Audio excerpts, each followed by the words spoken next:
ಇಲ್ಲ ಕಣೆ Bablu hair fixing ಮಾಡಿಸ್ಬೇಕು ಕಣ. ಏನ್ಪಾ ಸಡನ್ ಆಗಿ? ನಿಮ್ಮ ಅಮ್ಮ ಮುಂದೆ ಹಿರೋ ತರ ಕಣಕ್ ಕಣ. ನಂಗೆ ಗೊತ್ತಿರೋದು ಒಂದ್ ಜಾಗ ಗೊತ್ತು, ಬನ್ನಿ ಅಲ್ಲಿಗೆ ಹೋಗೋಣ. ಹೌದಾ? ನಡಿಯಪ್ಪ, ಇವಾಗ್ಲೇ ನಡಿ.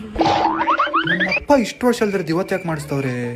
ಪಾಪ ನಮ್ಮ ಖುಷಿ ಆಗ್ಲಿ ಅಂತ ಇಷ್ಟ ಎಫರ್ಟ್ಸ್ ಆಗ್ತವ್ರ ನಪ್ಪ. ಹಿಂಗ್ ಅನ್ಕೊಂಡು ಅಪ್ಪನ್ ನಾನು ಬಸವನಗುಡಿಲಿರೋ ಗೇಟ್ ವೇ ಹೇರ್ ಫಿಕ್ಸಿಂಗ್ ಕರ್ಕೊಂಡ್ ಬಂದೆ. ಇಲ್ಲಿ ಬಂದು ಡಾಕ್ಟರ್ ಝೇವಿಯರ್ ಅವ್ರನ್ನ ಮೀಟ್ ಮಾಡಿ ನಮ್ಮ ಪ್ರಾಬ್ಲಮ್ ನ ಹೇಳಿದ್ಮೇಲೆ ಅವ್ರು ನಮ್ಗೆ ಈ ಪ್ರೊಸೀಜರ್ ನ ಕಂಪ್ಲೀಟ್ ಆಗಿ ಎಕ್ಸ್ಪ್ಲೈನ್ ಮಾಡೋದು. ಇವ್ರಿಗೆ 30 years ಪ್ಲಸ್ ಎಕ್ಸ್ಪೀರಿಯನ್ಸ್ ಇದೆ, ಮತ್ತೆ 100% ಒರಿಜಿನಲ್ ಹ್ಯೂಮನ್ ಹೇರ್ ನ ಯೂಸ್ ಮಾಡ್ತಾರೆ. ಇವರು basically artificial skin grafting method use ಮಾಡ್ತಾರೆ. No surgery no pay. ಈ ಪ್ರೊಸೀಜರ್ ನ 2 hours ಅಲ್ಲಿ ಮುಗಿಸ್ಕೊಡ್ತಿದ್ರು. ಹಿಂಗಿದ್ದ ಅಪ್ಪನ ಹಿಂಗ್ ಮಾಡಿದ್ರು.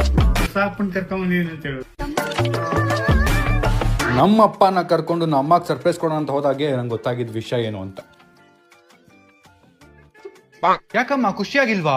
ಯಾಕೆ ಮಾಡ್ಸಿದ್ ಕೇಳು. ಅಮ್ಮ ನನ್ಗೂ ಅದೇ ಇಷ್ಟು ವರ್ಷ ಅಲ್ದಿರೋದು ಇವತ್ತು ಯಾಕೆ ಮಾಡ್ಸಿದ್ರು ಅಂತ ಡೌಟ್. ನಾಳೆ ನನ್ನ ಫ್ರೆಂಡ್ಸ್ ಬರ್ತದೆ ಅಲ್ವಾ, ಅದಕ್ಕೆ.